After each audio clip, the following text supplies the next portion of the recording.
Picture this. You're sitting in the living room having the same fight you had last week, and the last week before that, and the last week before that. Your voice is getting louder. So is theirs. You're both saying things that you're going to regret tomorrow. And somewhere in the middle of all this chaos, you think, how did we get here? Here's what nobody tells you. You're not failing because you don't love each other. You're failing because you're making the same 7 mistakes that destroy 92% of relationships.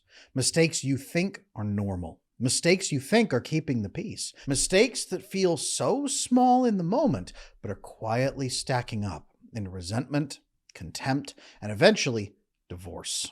And the worst part is that you have no idea what you're doing. Now, maybe this sounds familiar to you. You avoid conflict because you think it's better than fighting. You keep score of who does more, who gives more, who sacrifices more, because it feels like someone has to keep things fair. Maybe one of you is closer to your mom or your best friend or your ex than you are to each other. Maybe every conversation turns into a screaming match where nobody listens and everybody defends. Maybe you've lost that spark, that polarity, that feeling of being masculine and feminine together. And now it just feels like you're roommates managing a household. Maybe your boundaries are so blurry, you don't even know what's okay anymore. And maybe you're both so stressed, so buried in work and phones and kids and obligations that you haven't actually connected in weeks. You pass each other in the hallway, you coordinate schedules, you manage logistics, but you don't feel close anymore. And deep down, you're terrified that this is just what marriage becomes, that this is normal, that everyone just eventually feels this way. But here's the truth. This is not normal. It's the 7 mistakes. And if you don't catch them now, they will destroy your relationship. Now, if this is your first time on this channel, welcome. I'm Adam Lane Smith, the attachment specialist. And if you're coming back again, welcome back. I'm glad you're here. I have spent the last 12 years working with couples on the brink of divorce, watching them make these same exact 7 mistakes over and over and over again. I've seen relationships that looked perfect on the outside crumble because of patterns they didn't even know existed on the inside. I've also seen couples on the edge of collapse turn everything around by identifying and fixing these mistakes before it was too late. Today, I'm walking you through all 7 of them, not so that you can panic, but so you can finally see what's really happening in your relationship and fix it. By the end of this video, you'll understand some key things. First, the 7 mistakes that destroy 92% of relationships and why couples think these behaviors are normal or even healthy. Next, the earliest warning sign that I see in couples that predicts failure, the one that they're completely blind to. After that, how these mistakes show up differently in anxious and avoidant pairings versus insecure couples, and why no one ever resolves them without help. That's going to help us talk about which mistake well-meaning therapists accidentally reinforce without even realizing that they're making things worse. And then we'll talk about what the 8% of successful couples do differently when they encounter these same 7 situations. We're going to talk about which 2 mistakes kill relationships the fastest and why they create the most damage. And most importantly, we'll discuss the exact framework that successful couples use to turn kitchen table conversations into solutions instead of living room screaming matches. This isn't about blaming you or your partner, by the way. This is about seeing the invisible patterns destroying your connection so you can finally stop them. So let's get right into it. Mistake number 1. Conflict avoidance disguised as peacekeeping. When you think you're keeping the peace, but you're actually killing intimacy. A lot of couples avoid conflict, okay? They think if we're not fighting, we're doing okay. If we just stop the fighting, we'll be fine. If we just don't yell, everything's all right. Yeah, it doesn't feel great, but we'll be okay. This leads to suppressing concerns, swallowing your frustrations, pretending everything's fine. Every time you suppress those feelings, your body registers it as stress. Now, suppressed frustration and stress doesn't disappear. It accumulates like pressure put into a sealed container. You've got a pressure cooker now inside of you. There's 2 outcomes. 1, it explodes in a massive fight, or 2, it turns into contempt, where you begin to stop caring. Your nervous system links your partner to stress instead of to safety, and you develop what's called a cortisol association. When you are around, I hurt, things get worse. You are a problem to be solved. In fact, you are my enemy who makes my life harder. Now, securely attached couples do something very different. They don't avoid conflict, they welcome it. Okay? There's research on this. Couples who make up within 30 minutes of a disagreement or an argument are significantly more likely to stay together long term. You have to make up and quickly. So even if you do have an argument or a fight, making up within 30 minutes and actually making up, we'll talk about that, what that looks like. That's where conflict and intimacy come together. Conflict turns into trust when you actually get through it. Conflict turns into cortisol and stress when you suppress it and it fails to resolve. You can only build trust, really, through conflict. But avoiding conflict, as problem number one, is not the only way that couples quietly destroy their connection. It's just one of many. The next mistake is even more insidious because it feels justified. Mistake number two, scorekeeping and fairness obsession. If you're keeping score in your relationship, you've already lost. Okay. I had one client come in and she was constantly tallying, actually physically tallying on a spreadsheet, who did more in the relationship, who gave more, who sacrificed more. Every single act of service had an invisible price tag attached. This, by the way, is most often correlated with a toxic, anxious attachment style, right? I give and give and give, and therefore I am secretly owed this, and I demand you pay it. Here's your bill at the worst possible moment.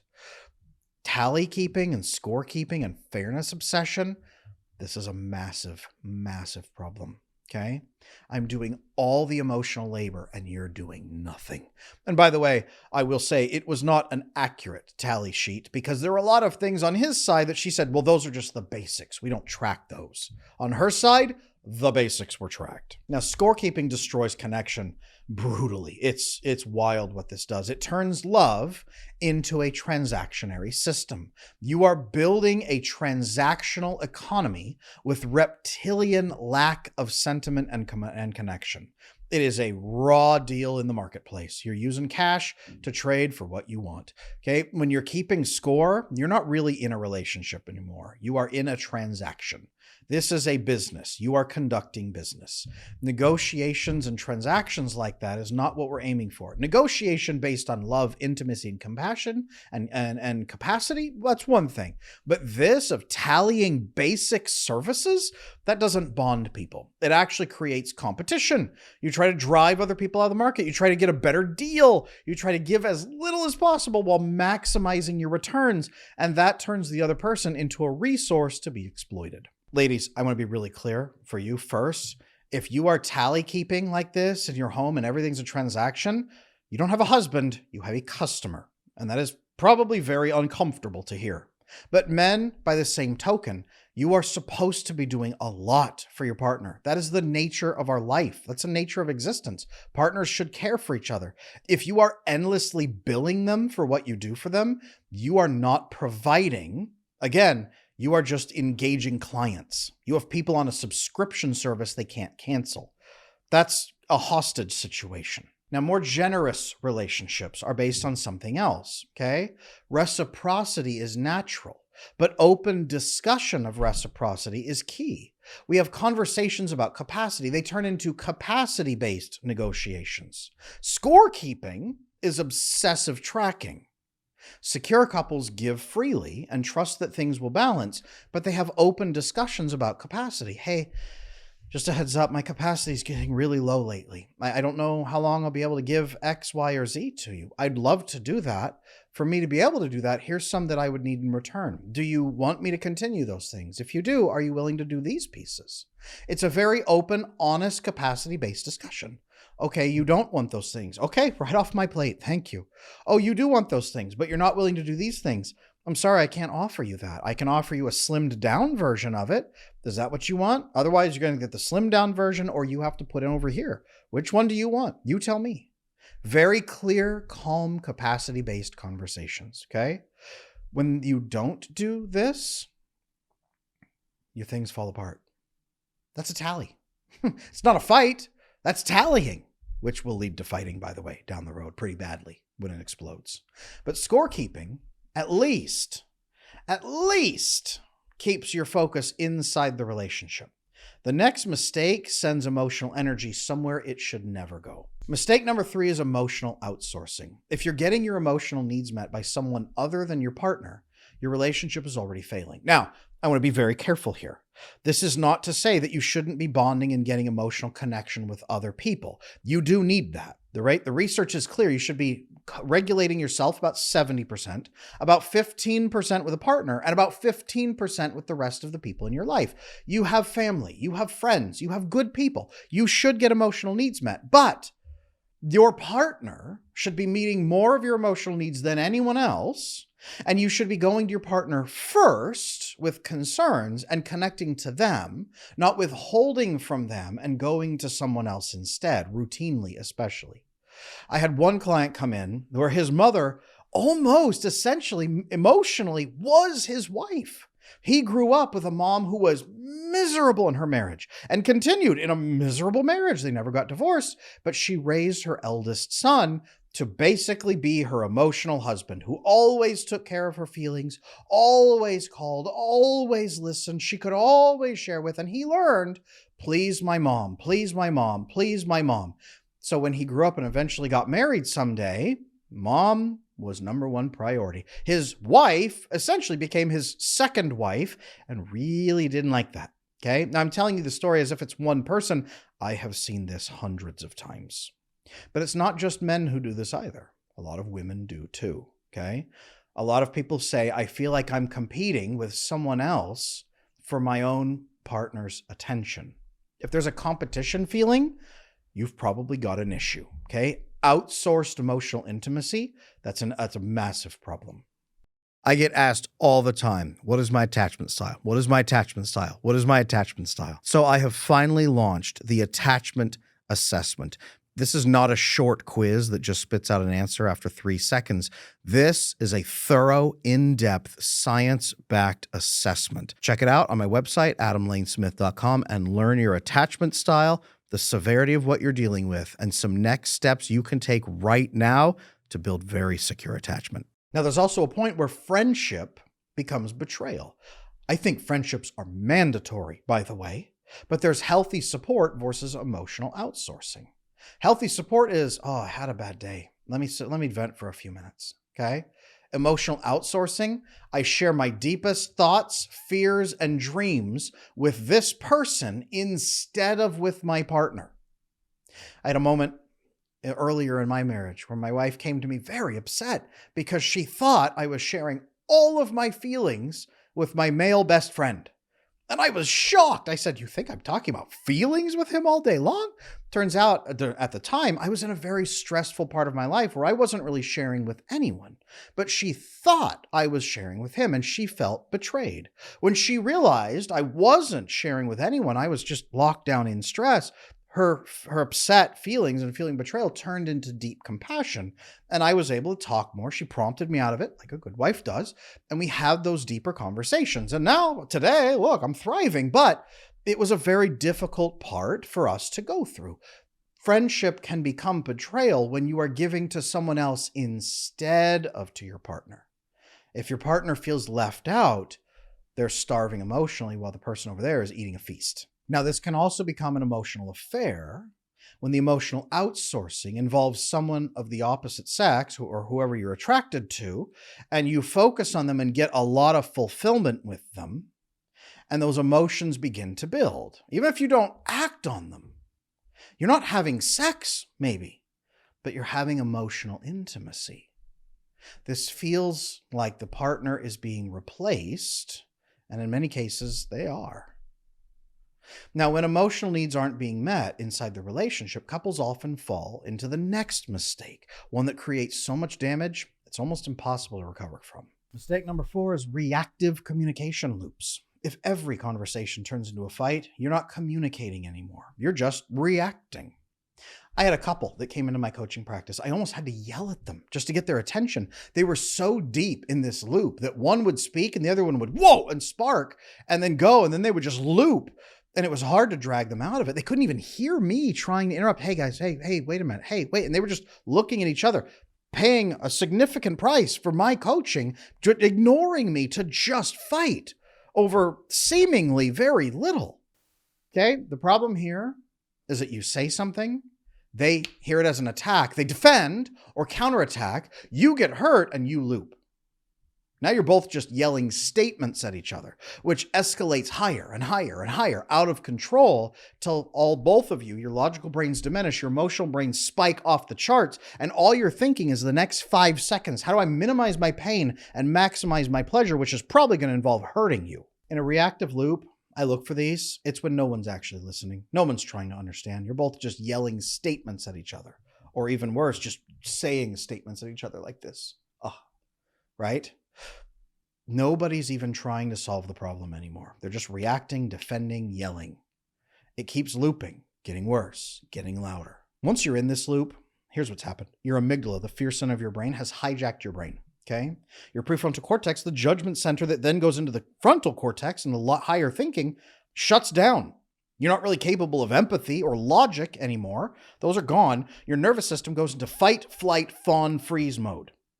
Okay? It's not processing words as information even. It's processing them as attacks. You need to get away and cool off, but most couples lean into it because it feels urgent to keep going.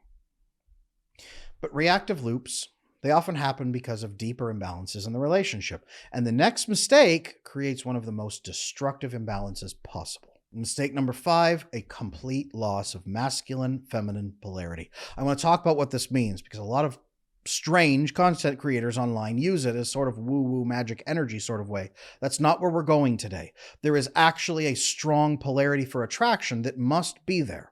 When the man stops being masculine and the woman has to step into the masculine role, the relationship stops living and starts dying. Now, polarity means something very specific, okay? It isn't just about gender roles or who does dishes or who wears dresses or who cries more. That's not the component here, okay? This is about nervous system dynamics. Masculine energy, masculine being is there to create safety for other people. That means structure, direction, containment, resources, all levels of physical, emotional safety, okay? Safety. You provide safety. Feminine energy provides reception, warmth, nurturing, peace, gentleness, calm, okay? Think of it like this. The masculine defines a perimeter or a shape, and the feminine fills that perimeter and shape to make it an epicenter of well-being, healing, growth, everything else that comes from it. Together, we form one complete system, but we both have to be doing our biologically assigned jobs. I know that a lot of the people watching this show right now have had attachment issues for their entire life. That's why I want to invite every single one of you to check out my attachment repair program. It just might be the jump that you need to go from insecurely attached and lonely and frustrated to fully secure, connected, and bonded in a great relationship like nothing you've ever felt before. Check out my website, adamlanesmith.com, for the attachment repair program. Now, the real problem here is when the man stops being masculine. He stops leading. He stops creating structure. He stops providing safety. He stops providing emotional safety or bonding safety. He stops making her feel safe in his presence. He stops making her feel safe in the world. When he does this, the woman has to step into that role, and women can. Your biology is very versatile and adaptive, but it burns you out and destroys you in the long term. She has to make the decisions, manage the stress, contain the chaos, solve the problems, put out the fires. She also has to provide her own emotional safety because he's not. She becomes so masculine she can't rest or relax. This destroys her biochemistry. Just destroys it. Fertility, estrogen levels, hormone levels, her neurotransmitters, her immune system, everything gets destroyed. Chronic headaches come in, risks of cancers, especially reproductive cancers, heart attacks, stroke, medical issues, autoimmune disorders, everything goes poof right up through the roof because of this. Now, because of this, she gets resentful. Over time, she starts looking at him thinking, why do I even need him? She starts thinking that she's doing everything around here, providing for herself, protecting herself, leading herself. In fact, she's covering him half the time. This is where women often begin scorekeeping and tallying. I know that that's a symptom usually of deeper pieces. This is where it often comes from. What am I doing and what am I getting? Right? The resentment begins to build. The exhaustion begins to build. The relationship really starts to die. Now, at this point, they often go to couples therapy, where things get massively worse because modern therapists are ideologically opposed to masculine-feminine roles at all. They refuse to even acknowledge that they exist most of the time. Most of the therapists say, you're both just humans. There's no need for roles, right? And the couples are left struggling while the woman's saying, well, then what the hell? Like, I need him to be doing something. And the therapist's like, well, state your needs. Well, I need this and this and this. Well, that's a gender role, right? And then the therapist looks at the man, who usually has no idea what's going on or what the woman even wants, and starts saying, well, you're going to have to meet her needs. And he goes, well, how? And they go, well, you're going to have to do it. You have to figure it out. It just gets worse. Don't have roles, but give her needs that you don't know what they are. And woman, you are not allowed to have feminine needs at all. You are supposed to be a strong, independent, right? And then the therapist contacts the woman independently and says, I'm starting to think this relationship probably isn't going to work. You might want to think about divorce. Have you ever thought about separation, a trial separation? It might help. Therapists often make this a lot worse. Okay? Couples try these approaches, it destroys them. But even in relationships that do have some healthy polarity, the next mistake can quietly sabotage everything. Now, really quick, before we continue, I want to tell you about something I just created exclusively for my email newsletter subscribers. It's a 3-part video course called The Attachment Style Decoder. And for a limited time, it's completely free, but only if you're on my email list. Inside, you'll identify your exact attachment style, including the more complicated pattern that 25% of people have now. You'll understand your triggers, you'll recognize the patterns keeping you stuck, and more importantly, you'll discover that secure attachment isn't the destination, it's the doorway to the incredible relationships that you've always wanted. Now, this is the exact framework I use with my private clients. Right now, it is free exclusively for my email newsletter subscribers. Once you sign up, you'll get immediate access to all 3 parts of the course, but this won't stay free forever. Grab it now before this offer ends. The link is in the description below. Sign up today.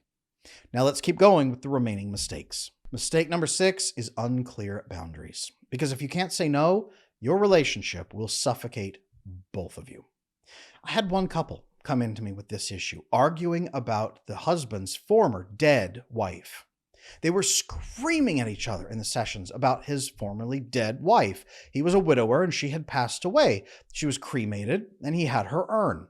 Okay, and it was on the mantle in the living room where it was a place of honor. This had been his home before. They didn't live together in this home. He bought the home and then put it up there. Then when he got with his new partner, the urn was there. It just never got moved. And eventually the new wife started to say, I feel like I'm constantly competing with her. Okay, she felt like he was still emotionally attached in a way that violated their relationship. When I asked her to explain exactly what that violation was, she couldn't. It just felt like there was some kind of strange problem going on. Now, here's the problem with unclear boundaries. He felt attacked. He had no idea whatever it was he was doing wrong. Meanwhile, she couldn't really describe why it felt bad to her to have the former wife in a place of honor in their home. They both just kept screaming that their boundaries were being crossed. Neither one could articulate what those boundaries even were to each other. Now, healthy boundaries create a safe area where you can talk and discuss and feel at rest with each other.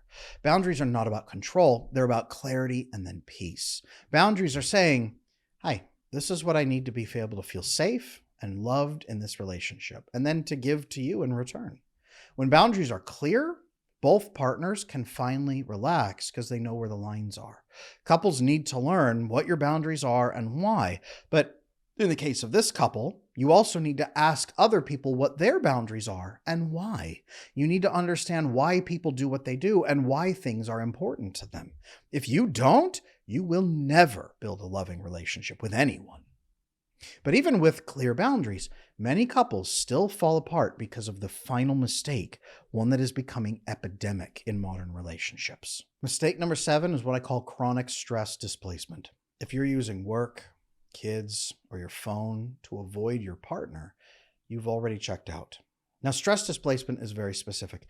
When you're stressed from work, instead of turning to your partner, you cope by scrolling on your phone. You dive deeper into your work instead. You obsess over the kids' schedules and being the perfect mom. You binge watch Netflix. Your stress just disperses into your life.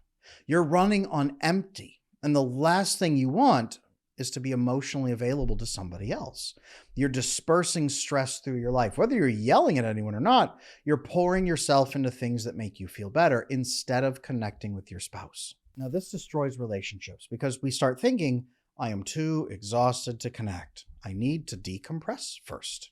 And then the decompression takes hours and hours and hours and doesn't help because you're fixating on dopamine, which is really just a short-term sugar rush, which actually isn't going to help you much at all long-term. Okay? Your brain begins building an association. When I'm stressed, I should cope alone. My partner doesn't help. Only this other thing helps, right? Whether that's shopping, social media, being the perfect parent, right? Binging on something, pornography, for example, Amazon shopping, whatever it is, only this makes me feel better. Your nervous system then treats your partner as part of the stress, not any part of a solution.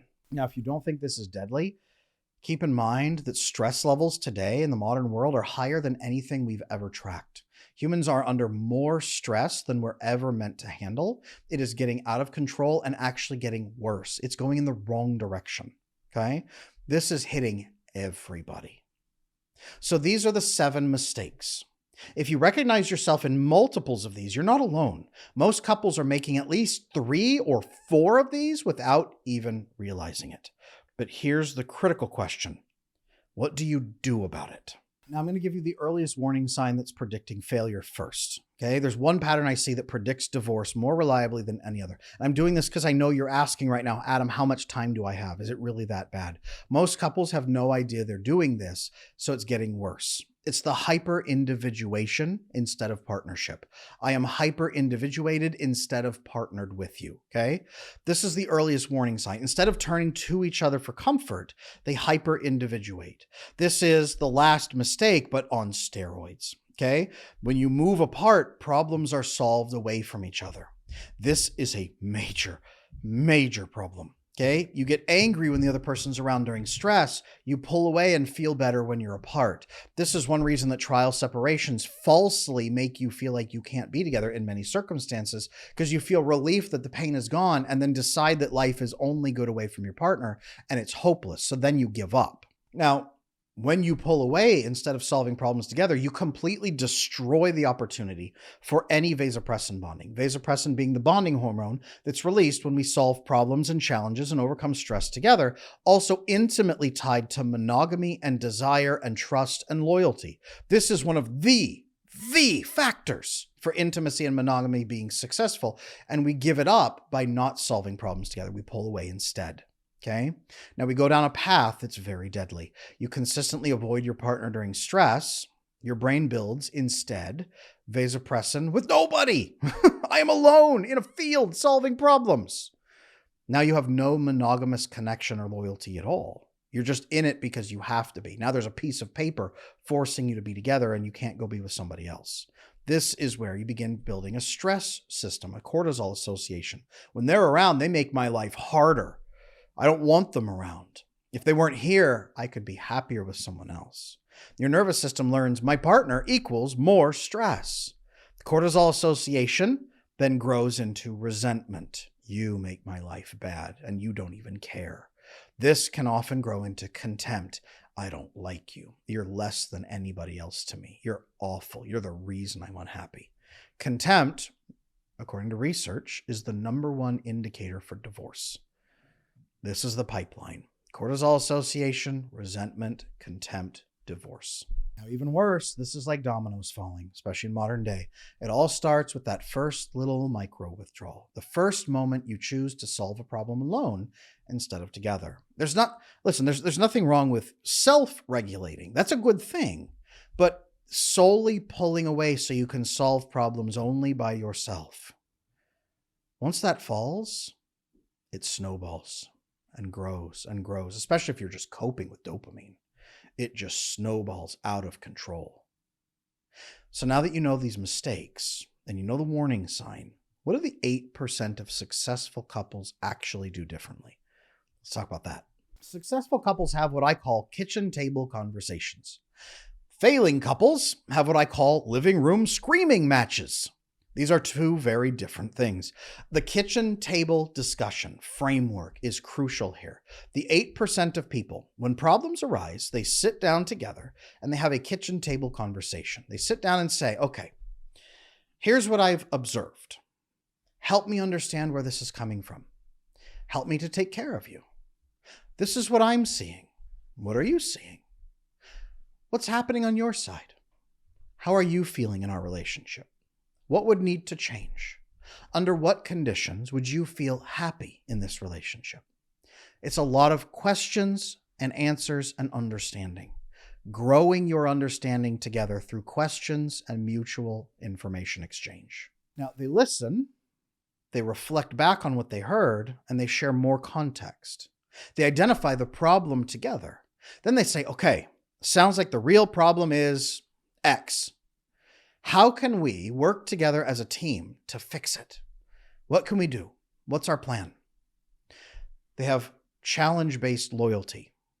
In challenges, they come together and work as a team. They ask questions and they humanize the other person and listen and gather information and share that information and context, then assemble a plan and then work through the plan. And this turns that challenge into immense vasopressin bonding, which cements their monogamous desire, builds a buffer against cortisol and stress in the rest of the world as well, and makes everybody a more connected family. Okay? This is what they do different. Asking more questions, building a plan, going through it together. This saves the relationships because kitchen table conversations are calm, direct, solution-focused, no yelling, no defensiveness, no escalation. Every time a problem pops up, they sit down at the table and they go through it.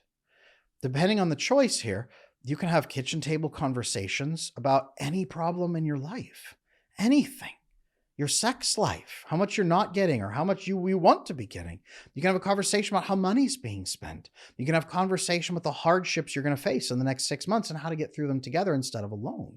You can have conversations about your binging behaviors and how they're getting out of control. You can have conversations about how you want more emotional intimacy. You feel threatened by that friend out there and you don't want to feel threatened, so you don't want them to have less. You want you to have more. Give me more emotional intimacy and I'll be happy. I don't want to take away your friendship, but give me more connection with you, right? Table conversations, kitchen table conversations, or you can wait and have living room screaming matches and then courtroom divorce cases. Those are your choices. I highly recommend the kitchen table conversation approach. So now you have the full picture. The 7 mistakes, the warning sign, the solution, and the only question left is, are you going to use that solution? Now, if you've recognized yourself in multiples of these mistakes, don't panic, okay? You're not alone. 92% of couples overall are making these mistakes right now. The only difference between you and them is that you now see it. You now have awareness, and awareness is the first step toward change. Let's be clear, you're not broken. Your relationship isn't doomed. You're just operating without the right system. And now you have a system. You have the kitchen table discussions of working through things together as a couple. Now, you don't have to keep repeating these patterns. You don't have to keep having the same fights, building the same resentment, falling into the same traps. You can choose differently, starting today. You can start having your kitchen table conversations with more questions, building plans, calm, level-headed, instead of living room screaming matches. You can stop avoiding your conflict and start resolving it. You can stop keeping score and start working together on capacity. You can turn toward each other instead of away from each other. And when you do, everything changes. Go back through this video again. I've laid out many skills and ways to have these conversations throughout the course of this video. Make sure you're keeping track of them and doing them at your kitchen table conversations. Now, if you want to go deeper in understanding why you and your partner keep falling into these same 7 mistakes and why you can't have kitchen table conversations, if you've tried and it seems impossible, I've created something exclusively for my email newsletter subscribers. It's a 3-part video course called the Attachment Style Decoder. And for a limited time, it's completely free, but only if you're on my email list. Now, here's why this matters. Because those 7 mistakes you just learned about, they don't happen randomly. They happen because of your attachment patterns. Maybe you're avoiding conflict because you're anxiously attached and terrified of abandonment. Maybe you're emotionally outsourcing because you're avoidant. You don't know how to create emotional intimacy. Maybe you're stuck in reactive loops because you and your partner have incompatible attachment styles that trigger each other constantly. Inside this course, you'll identify your exact attachment style, including the more complicated patterns that 25% of people actually have. You'll understand what's triggering these destructive patterns, and you'll discover how to stop repeating them. But here's what matters most. Secure attachment isn't just about fixing problems. It's the doorway to the incredible relationship that you've always wanted.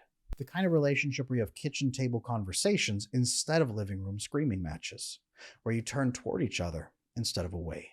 This is the exact framework I use with my private clients. Right now, it's free exclusively for email newsletter subscribers. Once you sign up, you'll get immediate access to all 3 parts of the course, but it won't stay free forever. Those who grab it now will keep their free access, but soon this course will be paid. The link for that is down in the description below. Sign up now for my newsletter before this offer ends. You now know the 7 mistakes that destroy 92% of relationships. You know the warning signs. You know what the 8% do differently. And most importantly, you know that change is possible. These patterns aren't permanent. They're just learned behaviors. And what's been learned can be unlearned. You're closer to the solution than you think. This is your turning point. Don't waste it. I'm Adam Lane Smith, the Attachment Specialist. Thank you for being here. Thank you for your time. Make sure you like, comment, subscribe. Check out all my other videos on this channel because there's a lot of information to keep up on if you want a secure relationship, and I know you do. Make sure you click the link down below, sign up for my newsletter, get that free course. I know it's going to help a lot of people who need it. And come back for the next video. I'll be here.